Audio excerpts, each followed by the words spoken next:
Hello students, how are you all? I hope you all are fit and fine. I am Aarti Jain and I welcome you all to my YouTube channel. Now restart. Students, आज हम electricity के बारे में पढ़ेंगे जो कि एक बहुत ही इजी और बहुत ही ज़्यादा इम्पोर्टेंट चैप्टर है क्लास 10th का। ठीक है, ये इम्पोर्टेंट इसलिए है क्योंकि यहाँ से इसका बेस स्टार्ट होता है। ठीक है, अगर आपका इसका बेस अच्छे से क्लियर हो गया तो इसका मतलब है कि आपके 10th बोर्ड्स में तो अच्छे नंबर आएंगे ही। साथ ही साथ अगर आप क्लास 11th में साइंस स्ट्रीम लेना चाहते हैं तो ये चैप्टर आपके लिए बहुत हेल्पफुल रहेगा। साथ ही साथ अगर कोई भी बच्चा या कोई भी पर्सन कॉम्पिटिटिव एग्जाम्स की भी तैयारी कर रहा है तो इस चैप्टर से जो टर्म्स हैं वो बहुत ज़्यादा आपके कॉम्पिटिटिव एग्जाम्स में पूछे जाते हैं। तो इस चैप्टर को करने से पहले मैं आपको ये कहूँगी बिल्कुल टेंशन नहीं लेना, रिलैक्स होना। अगर आपको कुछ भी नहीं आता, कुछ भी नहीं, फ्रॉम ABCD हम लोग ये चीज़ स्टार्ट करेंगे आज से। ठीक है, तो बिल्कुल रिलैक्स होके बैठिए, एकदम टेंशन फ्री। अपनी कॉपी पेन पेंसिल जो भी आप है आप लेके बैठिए, क्योंकि मेरा मानना है कि अगर आप कोई चैप्टर पढ़ रहे हैं, साइड बाय साइड आप उसके नोट्स बना रहे हैं, तो वो ज़्यादा टाइम तक आपके दिमाग में रिटेन्ड रह पाता है। आप उसकी रिवीजन भी अच्छे से कर सकते हैं, है ना। तो इसीलिए आप मेरे साथ साथ नोट्स भी बनाते जाइए। अगर स्पीड स्लो है तो आप स्क्रीनशॉट ले लीजिए। ओके स्टूडेंट्स, तो let us quickly start with our chapter electricity. Electricity तो आप लोग सभी जानते हैं ना कि कितनी ज़रूरी है ना। इसके बिना ना तो हमारे ऑफिसेस में कोई काम चल सकता है और ना ही घर में, ना ही स्कूल्स में, ना ही हॉस्पिटल्स में। हर जगह मशीनरीज यूज होती हैं जो कि इलेक्ट्रिसिटी से ही चलती हैं, है ना। इवन आपका जो मोबाइल फ़ोन है वो भी चार्जिंग किससे होती है, उसकी इलेक्ट्रिसिटी से ही होती है। तो बिना इलेक्ट्रिसिटी के हम लोग अपनी लाइफ आज के टाइम पे सोच भी नहीं सकते हैं, है ना।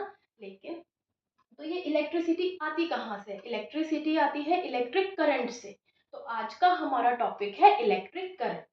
स्टूडेंट्स, आज इस चैप्टर में बहुत सारे सब टॉपिक्स हैं, छोटे छोटे छोटे टॉपिक्स हैं, और उनको जब हम कंबाइन करते हैं लास्ट में तो एक कोई बड़ी चीज़ निकल कर आती है, एक बड़ा टॉपिक आता है जो कि हम हायर क्लासेस में पढ़ते हैं।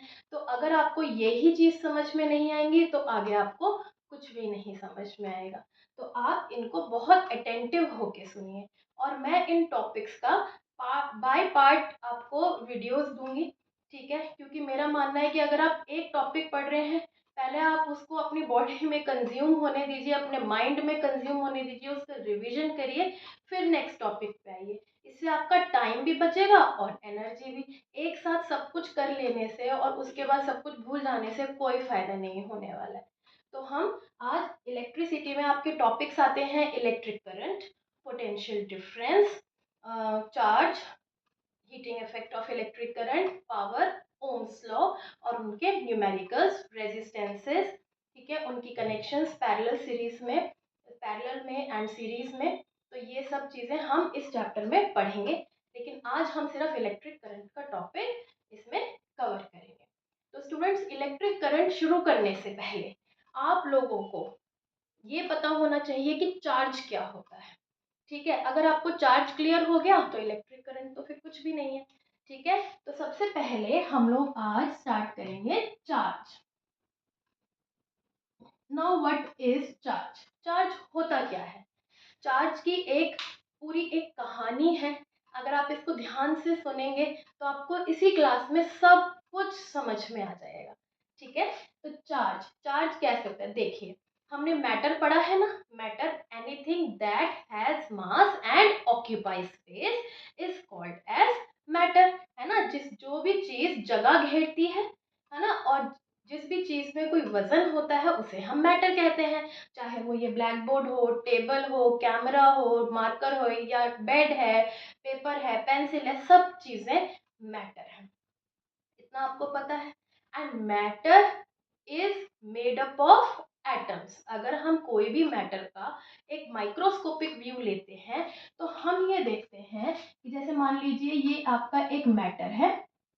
अगर हम इसका माइक्रोस्कोपिक व्यू देखते हैं तो हम ये देखते हैं कि ये छोटे छोटे एटम्स से मिलकर बना हुआ है। इन पार्टिकल्स को हम क्या कहते हैं, जिनसे मैटर बनता है, उसे हम कहते हैं एटम्स। ठीक है। अब इन एटम्स में भी बहुत सारे छोटे छोटे पार्टिकल्स होते हैं।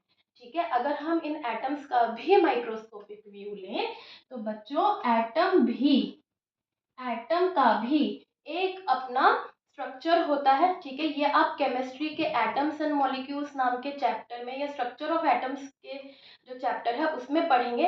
इसमें मैं आपको बस एक बेस बना रही हूँ ताकि आपको इलेक्ट्रिक करंट भी समझ में आ जाए। ठीक है।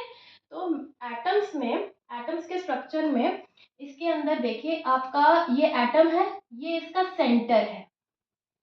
ठीक है। ये इसका सेंटर है। अब सेंटर में क्या होते हैं, इसके एटम्स के अंदर 3 पार्टिकल्स होते हैं जिनको हम सब एटॉमिक पार्टिकल्स कहते हैं। कौन कौन से 3 पार्टिकल्स होते हैं? Protons, neutrons and electrons. ठीक है बच्चों, प्रोटॉन्स, न्यूट्रॉन्स एंड इलेक्ट्रॉन्स। तो जो इसके अंदर से प्रोटॉन्स होते हैं और जो न्यूट्रॉन्स होते हैं, ये दोनों ही एटम के कोर मतलब सेंटर में होते हैं, लोकेटेड होते हैं। तो अगर मैं इसे कहूँ, थोड़ा सा एनलार्ज्ड इमेज बनाते हैं ताकि आपको अच्छे से समझ आ जाए। ये एटम है और ये इसका कोर है।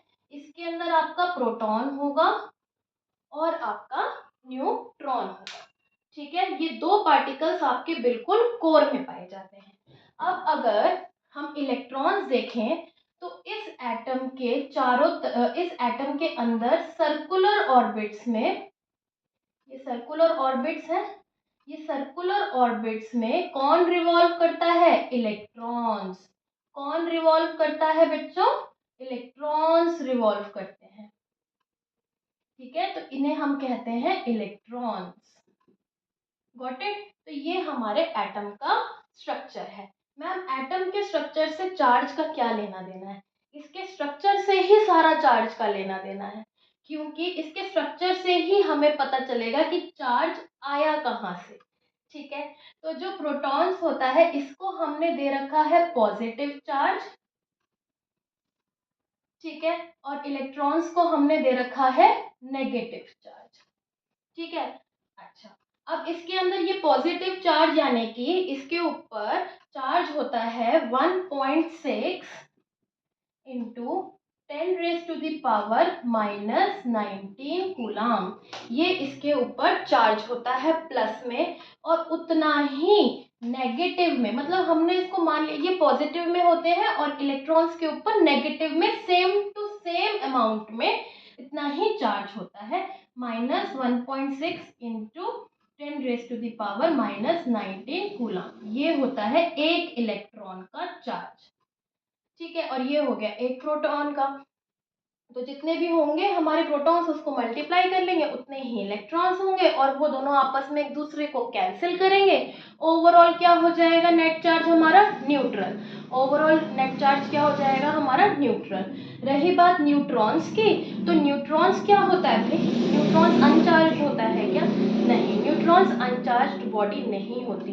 न्यूट्रॉन्स के अंदर भी सेम अमाउंट के पॉजिटिव और नेगेटिव चार्जेस होते हैं। ठीक है। तो वो भी आपस में एक दूसरे को कैंसिल करके नेट चार्ज इसका भी न्यूट्रल, तो हम ये न्यूट्रल बना लेते हैं।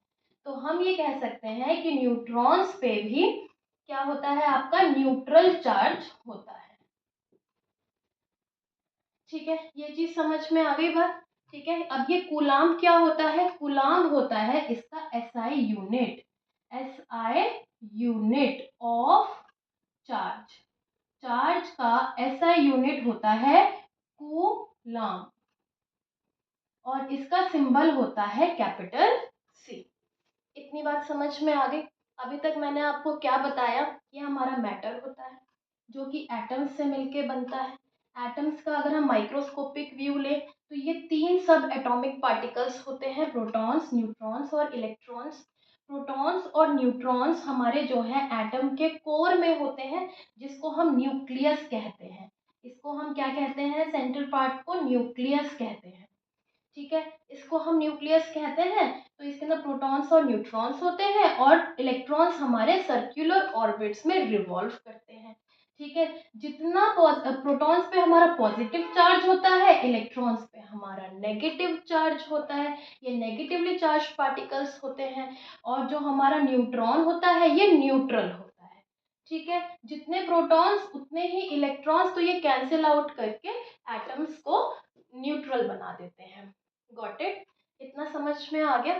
अब कहानी कहाँ से शुरू होती है?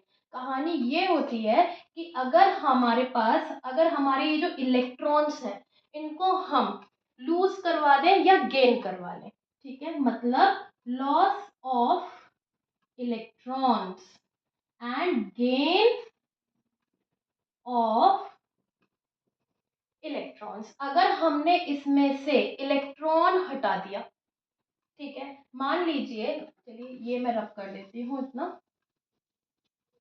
मान लीजिए हमारे एक एटम में 5 इलेक्ट्रॉन्स हैं और 5 ही प्रोटॉन्स हैं। ठीक है, अब मैंने इसमें से एक इलेक्ट्रॉन निकाल लिया, लूज करवा दिया। ठीक है, तो इसमें कितना हो जाएगा? अगर मैं इसमें से एक इलेक्ट्रॉन लूज करवा दूंगी तो इसके अंदर कितने हो जाएंगे? 4 इलेक्ट्रॉन्स हो जाएंगे और 5 प्रोटॉन्स तो उतने ही रहेंगे। ठीक है, तो अब हम देखेंगे हमने इनका क्या कर दिया, बैलेंस बिगाड़ दिया। बैलेंस जो था ये हमने वो बिगाड़ दिया। तो इसके अंदर क्या हुआ? प्रोटॉन्स हमारे क्या हो गए? ज्यादा हो गए, पॉजिटिव चार्ज ज्यादा हो गया। तो हमारा जो ये एटम है ये क्या हो जाएगा? Positively charged. ये क्या हो जाएगा हमारा? Positively charged. यानी कि हम ये कह सकते हैं कि इलेक्ट्रॉन्स के लॉस से हमारे पास कौन सा चार्ज आता है? पॉजिटिव चार्ज्ड बॉडी आती है। पॉजिटिव चार्ज्ड बॉडी हमारे पास आ जाती है। ठीक है, अब अगर हम इसी में ही इलेक्ट्रॉन्स का गेन करवा दें, कितने भी नंबर ऑफ इलेक्ट्रॉन्स, तो अगर हमने इसमें इलेक्ट्रॉन्स का गेन करवाया तो हमारे पास क्या हुआ? 5 + 1 6 इलेक्ट्रॉन्स हो गए, प्रोटॉन्स उतने ही रहे।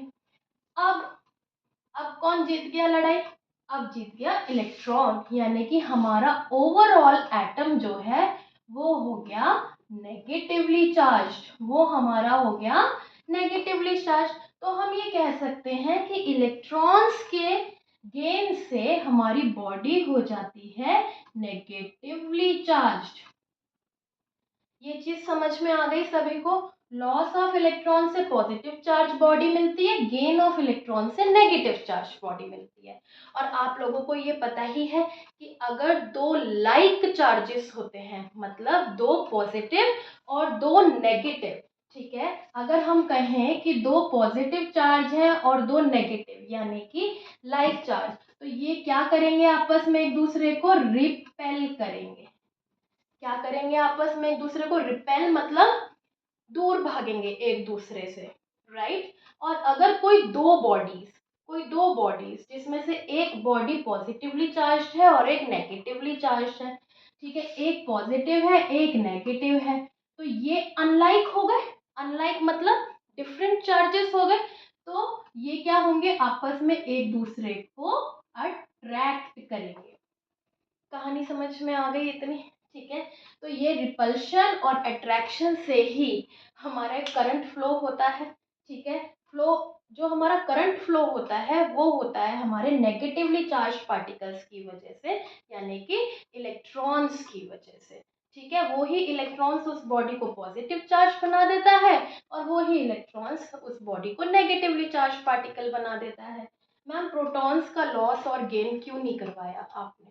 बेटे, प्रोटॉन्स का लॉस और गेन करवाना इतना आसान काम नहीं है, क्योंकि वो बिल्कुल अंदर एटम के बिल्कुल कोर में लोकेटेड है। जब हम कोई प्रोटॉन निकालते हैं तो उसके निकालने से बहुत एनॉर्मस अमाउंट ऑफ एनर्जी बाहर निकलती है, जिसकी वजह से लाइफ एंड प्रॉपर्टी का डिस्ट्रक्शन हो सकता है। जैसे कि आपने पढ़ा ही होगा एटम बॉम्ब के बारे में, है ना, जो अमेरिका ने जापान पे भी डाला था, हिरोशिमा नागासाकी पे डाला था ना, तो कितनी ज़्यादा लाइफ एंड प्रॉपर्टी का डिस्ट्रक्शन हुआ था, कितनी एनॉर्मस अमाउंट ऑफ एनर्जी निकली थी। तो इसीलिए प्रोटॉन्स को तो हम ना ही छेड़े तो अच्छा है। ठीक है ना? हाँ, वो आपका न्यूक्लियर केमिस्ट्री में आता है, प्रोटॉन्स के बारे में। अब हमारा जो है ना खेल सारा इलेक्ट्रॉन्स के आसपास का है, ठीक है। इलेक्ट्रिक करंट में सब इलेक्ट्रॉन्स का ही लॉस हम करते हैं और इलेक्ट्रॉन्स को ही हम गेन करते हैं और करंट को हम आगे फ्लो करवाते हैं। समझ में आ गई इतनी चीज? तो चार्ज आपको समझ में आ गया। चार्ज क्या होता है, अगर हम पूरी चीजों को एक तरफ कंक्लूड करें तो सारी चीज़ों को कंक्लूड करने के बाद हमें क्या मिलता है, हमें ये समझ में आता है कि charge is a fundamental property of a matter. ये एक मैटर की एक गुण है, एक प्रॉपर्टी है। तो charge is a fundamental property of a matter which describes, जो डिस्क्राइब करता है, क्या डिस्क्राइब करता है, the amount of positive and negative electrical properties of a particle। हम इसकी डेफिनेशन लिख लेते हैं ताकि हमें समझ में। आप लोग भी अपनी अपनी नोटबुक में लिख लीजिए, ये चीज रब कर दें, ठीक है। तो चार्ज, सबसे पहले हम चार्ज की डेफिनेशन लिखेंगे। तो चार्ज की क्या डेफिनेशन है? चार्ज की डेफिनेशन है, it is the fundamental property, आप कैरेक्टरिस्टिक प्रॉपर्टी भी लिख सकते हैं। It is the fundamental property of a matter, एक मैटर की fundamental property that describes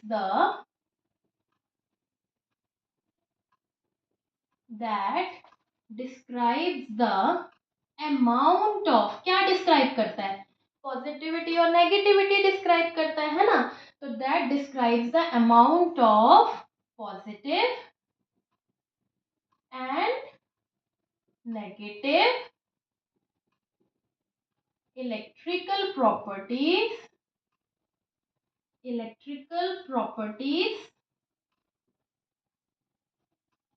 of particles, किसी भी पार्टिकल की पॉजिटिव या नेगेटिव इलेक्ट्रिकल प्रॉपर्टीज को डिस्क्राइब जो करती है प्रॉपर्टी, उस फंडामेंटल प्रॉपर्टी को हम कहते हैं चार्ज। चार्ज समझ में आ गया? फिर भी कोई डाउट है और आसान तरीके से समझना है तो आप मुझे कमेंट करके ज़रूर बताएं, ठीक है। तो चार्ज ये हो गया। अब इसको हम कैसे डिनोट करते हैं, ठीक है, डिनोटेड एज क्यू, ठीक है। बड़ी क्लासेस में स्मॉल क्यू से भी इसको डिनोट किया जाता है, फिलहाल क्यू, ठीक है। ये हो गया आपका चार्ज का सिंबल। उसके बाद इसकी एसआई यूनिट मैंने आपको बताई थी, ये इम्पोर्टेंट चीज़ें हैं, आप इसको एक बॉक्स में रख कर भी एनक्लोज कर सकते हैं क्योंकि ये इम्पोर्टेंट चीज़ें हैं। तो एसआई यूनिट क्या है? एसआई यूनिट है इसकी कूलाम, कूलाम जिसको हम डिनोट करते हैं कैपिटल सी से, ठीक है बच्चों, जिसको हम किससे डिनोट करते हैं, कैपिटल सी से डिनोट करते हैं। उसके बाद आता है हमारा एक कूलाम में एक इलेक्ट्रॉन का charge, charge on one electron, एक इलेक्ट्रॉन पे कितना चार्ज होता है ये आपको लर्न करना है। 1.6 मल्टीप्लाई बाय 10⁻⁻19 कूलम, ठीक है। तो ये हो गया चार्ज ऑन वन इलेक्ट्रॉन। तो ये चीज समझ में आ गई, चार्ज समझ में आ गया, आई होप आप लोगों को, ठीक है, आपने नोट डाउन कर लिया। अब हम आगे बढ़ते हैं इलेक्ट्रिक करंट, अब हम आगे बढ़ते हैं electric current.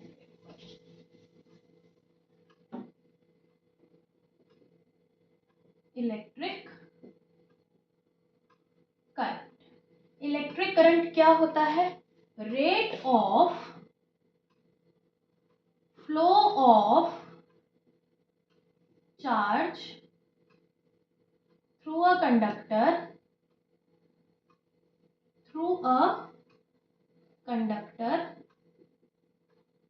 is called electric current, is called electric current। इसका मतलब क्या हुआ कि मान लीजिए आपके पास एक पाइप वायर है, वायर कैसी होती है हमारी, सिलेंड्रिकल शेप में होती है। सबको पता है, अगर हम उसको जूम आउट करके देखें तो वायर जो है वो हमारी क्या होती है, सिलेंड्रिकल शेप की होती है। अब इस वायर के अंदर जो ये इलेक्ट्रॉन्स फ्लो कर रहे होते हैं,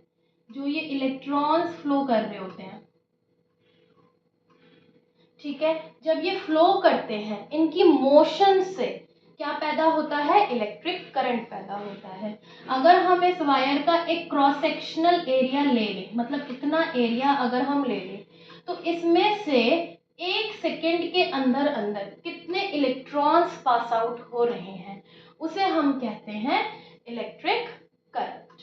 ठीक है, समझ में आ गई आप लोगों को बात। Rate of flow of charge, यहाँ पे चार्ज बेसिकली इलेक्ट्रॉन्स की बात हो रही है। ठीक है, rate of flow of electrons भी लिख सकते हैं। Rate of flow of charge through a conductor is called as electric current. ठीक है, अब इलेक्ट्रिक करंट को हम डिनोट कैसे करते हैं, डिनोटेड एज, हाँ जी, हम इसको कैसे डिनोट करते हैं, हम इसको डिनोट करते हैं डिनोटेड एज कैपिटल आई। ठीक है, कैपिटल आई से हम इसको डिनोट करते हैं। इसकी एसआई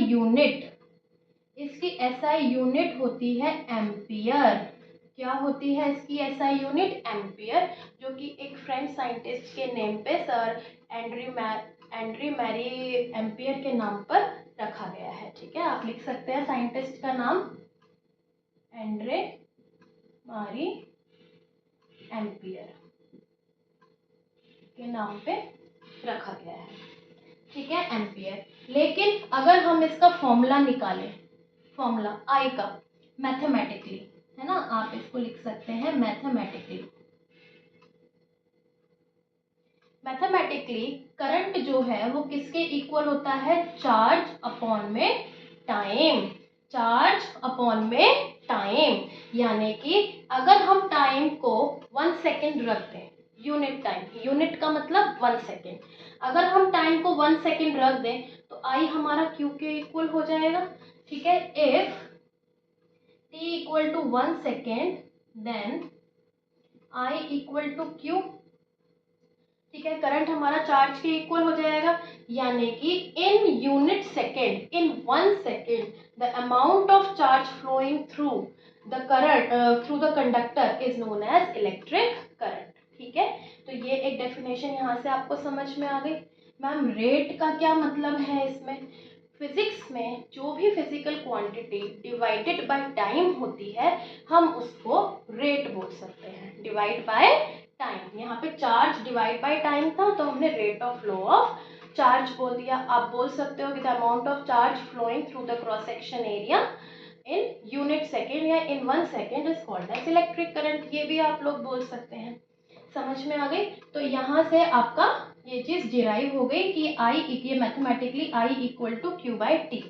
यहाँ से इसकी एक यूनिट और बनती है, चार्ज की यूनिट क्या थी बताइए, चार्ज की अभी अभी पढ़ाई है, कूलम, यस वेरी गुड। और टाइम की क्या होती है, सेकेंड होती है, यस सेकेंड। तो यानी कि हम इसको कूलम पर सेकेंड भी लिख सकते हैं, हम इसको क्या लिख सकते हैं बच्चों, कूलम पर सेकेंड भी लिख सकते हैं। क्लियर हो गई बात, यानी कि हम ये कह सकते हैं कि 1 ampere equal to 1 coulomb per second. लिख सकते हैं कि नहीं लिख सकते हैं, लिख सकते हैं। तो अगर क्वेश्चन आता है डिफाइन 1 एम्पियर, तो उसको क्या कैसे लिखेंगे हम लिखेंगे flow of 1 coulomb of charge in 1 second. Flow of 1 coulomb, हम यहाँ पे 1 लगा देते हैं ना, तो 1 एम्पियर हो जाएगा। हमें 1 एम्पियर की डेफिनेशन चाहिए। 1 एम्पियर कैसे बनेगा, जब ये भी 1 होगा और ये भी 1 होगा, तो flow of 1 coulomb of charge in 1 second is known as 1 ampere of current. Clear, इसको मैं लिखवा देती हूँ आपको, shall I rub the board, yes. Now write down the question, define 1 ampere, ये कई बार बोर्ड एग्जाम्स में पूछा भी गया है। ठीक है, तो आवर क्वेश्चन इज डिफाइन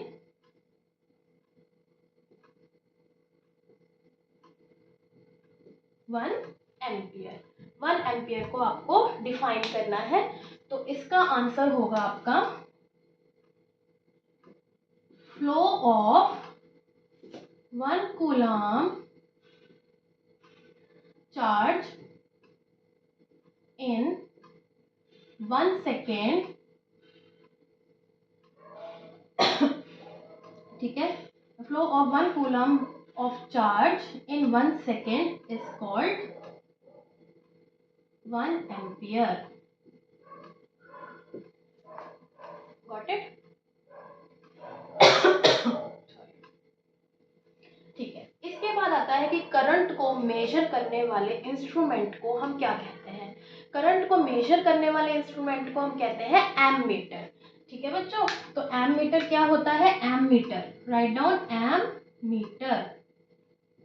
ठीक है, हम लोग जो इंस्ट्रूमेंट यूज करते हैं, जो डिवाइस यूज करते हैं इलेक्ट्रिक करंट को मेजर करने के लिए, उसे हम कहते हैं एममीटर। ठीक है, तो लिखिए आप लोग an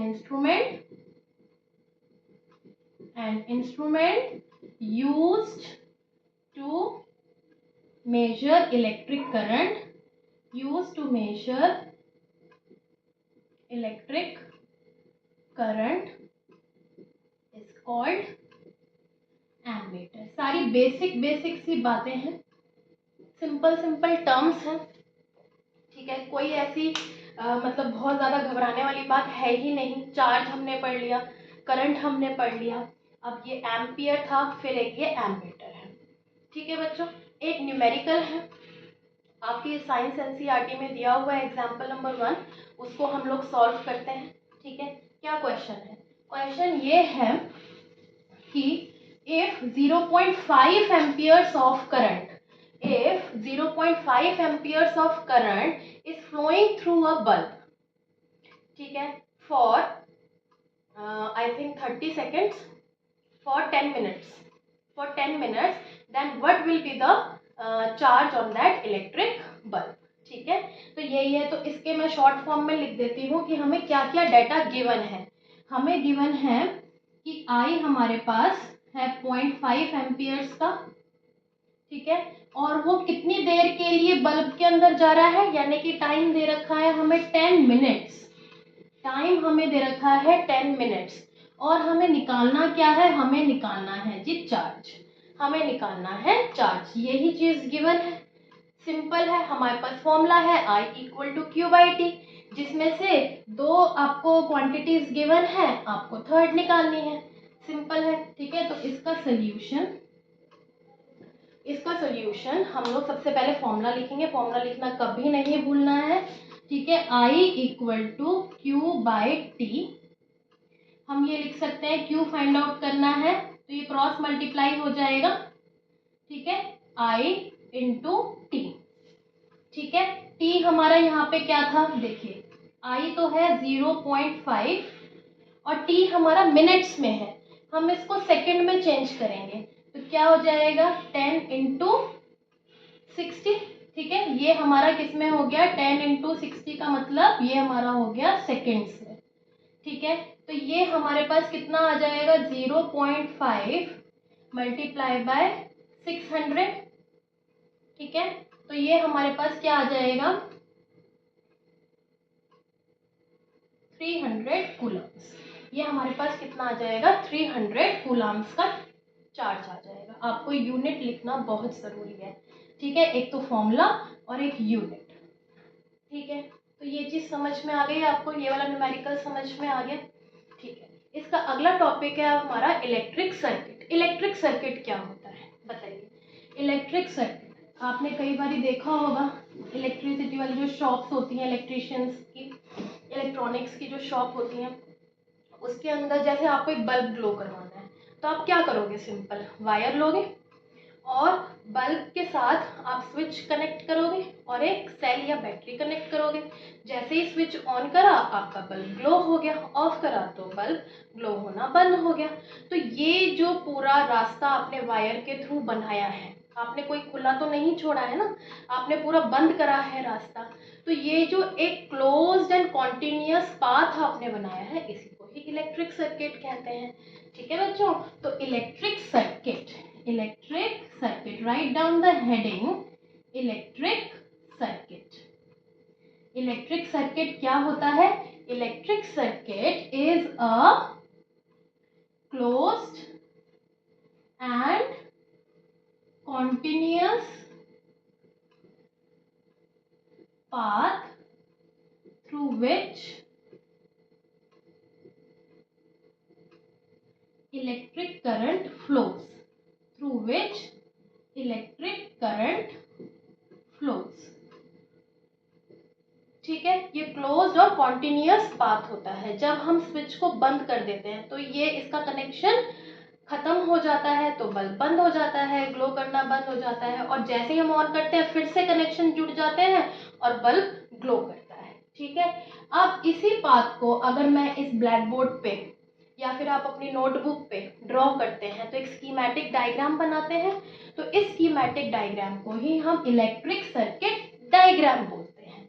समझ में आ गया? A schematic diagram which represents the electric circuit with the help of symbols is called as electric circuit diagram. ये आप सब लोग अपने आप लिखेंगे इसकी डेफिनेशन। आप मुझे कमेंट्स में भी लिखकर दिखा सकते हैं इसकी definition. Electric circuit diagram, a schematic diagram which represents the electric circuit with the help of symbols is known as electric circuit diagram।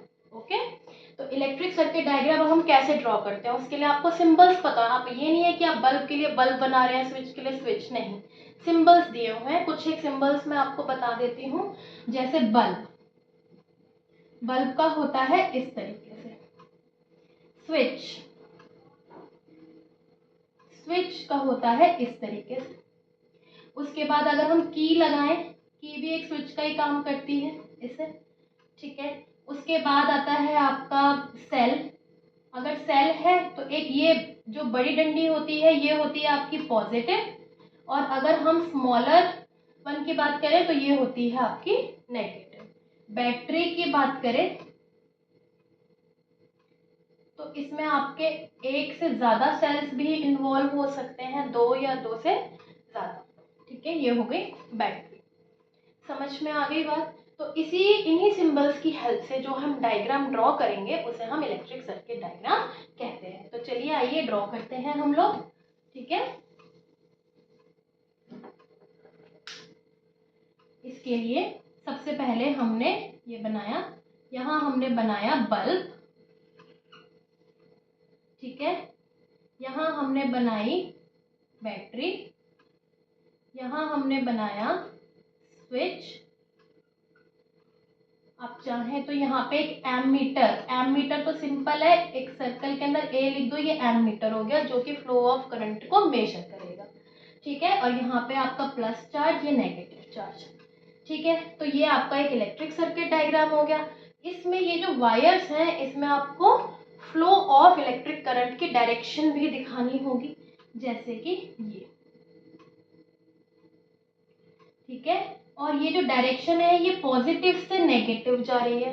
Ma'am आपने तो बताया था फ्लो ऑफ इलेक्ट्रॉन्स को इलेक्ट्रिक करंट कहते हैं, तो ये पॉजिटिव से नेगेटिव क्यों जा रहे हैं एरोस? क्योंकि ये एक कन्वेंशनल करंट होता है। कन्वेंशनल का मतलब पुराने टाइम पे जब हमारे इलेक्ट्रिक करंट की डिस्कवरी हुई थी तब उस टाइम पे इलेक्ट्रॉन्स की डिस्कवरी नहीं हुई थी, तो तब यही समझा जाता था कि पॉजिटिव चार्ज से की वजह से ही इलेक्ट्रिसिटी फ्लो कर रही है, इलेक्ट्रिक करंट फ्लो कर रहा है। तो तब से ही हम इलेक्ट्रिक सर्किट डायग्राम में पॉजिटिव से नेगेटिव की तरफ जो है अपने एरोस दिखाते हैं, but the actual flow of electrons is in the opposite direction. Got it? इतना समझ में आ गया? और स्विच का क्या फंक्शन होता है? Switch is a connecting link between the cell and the bulb. समझ में आ गई बात? तो this completes your today's topic. I hope आपको सब कुछ अच्छे से समझ में आ गया होगा, आपके सारे डाउट्स क्लियर हो गए होंगे। फिर भी अगर आपको कोई चीज़ नहीं समझ में आती है या कुछ चीज़ आपको दोबारा पूछनी है, मेरे को कमेंट सेक्शन में ज़रूर कमेंट करके बताइएगा। अगर आपको लगता है कि आपको बहुत अच्छे से समझ में आ गया तब भी आप मुझे कमेंट करके बताइएगा। ठीक है बच्चों, तो आज के लिए बस इतना ही। अगले सेशन में हम लोग पोटेंशियल डिफरेंस के बारे में पढ़ेंगे और उसके अगले में हम ओम्स लॉ के बारे में पढ़ेंगे, जो कि बहुत इंपॉर्टेंट टॉपिक है बट ईजी है। ठीक है, गुड बाय स्टूडेंट्स। आप लोग खुश रहिए, स्वस्थ रहिए, मस्त रहिए और पढ़ते रहिए। Bye bye students.